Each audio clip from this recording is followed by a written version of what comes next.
Hi అండి, welcome to రామచిలుకలు vlogs. ఈరోజు ఏం చూపించబోతున్నానంటే మిల్లీ మేకర్తో పకోడీ అనేది చూపించబోతున్నాను. దీంట్లో కొద్దిగా సాల్టు, కొంచెమేమో కారము, అలాగే కొద్దిగా మసాలా కూడా వేసుకుని కలుపుకొని ఉంచుకోండి. అంటే ముందుగా నానబెట్టుకోండి, మర్చిపోవద్దు. ముందుగా నానబెట్టుకుని కొద్దిగా వాటర్ వేసుకుని నానబెట్టుకుంటే సరిపోతుంది. ఈ మిల్లీ మేకర్ వల్ల ఉపయోగాలు ఏంటనేది నేను చెప్తానండి. ఇది చాలా లైట్ వెయిట్లో ఉంటుంది కాబట్టి త్వరగా జీర్ణం అవుతుందండి. అంతేకాదు దీనివల్ల బెనిఫిట్స్ ఏంటంటే ఎవరైనా డైట్ చేయాలనుకున్న వాళ్ళకి చాలా చాలా బాగా ఉపయోగపడుతుంది. ఇంకొకటి ఏంటంటే, అంటే మీరు వెజిటేబుల్స్ తీసుకున్నా, అదేవిధంగా మీరు ఏదన్నా ఫ్రూట్ జ్యూస్ గట్రా తీసుకున్నా కొంచెం హెవీగా అనిపిస్తుంది మనకి.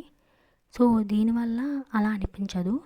ఏంటంటే దీనివల్ల ఇది చాలా లైట్గా ఉంటుంది. మనం తినే కొద్దీ తింటాం కాబట్టి ఒక మోస్తరు తినేటప్పటికి ఇంక చాలు అనిపిస్తుంది. పైగా మనం తిన్న తర్వాత మనకి ఫుల్ అయినట్టు కూడా అనిపిస్తుంది.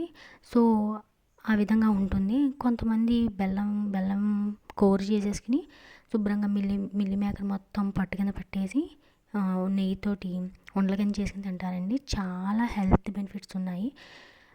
ఈ మిల్లీ మేకర్ అనేది మేము ఎందుకు ఎక్కువ ఉపయోగిస్తామంటే, మా అన్నయ్యకి ఎక్కువ దీంట్లో బాగా మంచి ప్రోటీన్స్ గట్రా ఉంటాయి కాబట్టి మా అన్నయ్య ఏంటంటే ఈవినింగ్ రాగానే అడుగుతాడు మిల్లీ మేకర్ చేయండి అని.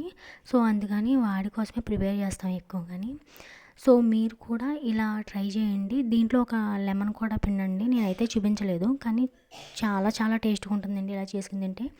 మీకు ఈ వీడియో నచ్చింది అనుకుంటున్నాను. Thank you so much.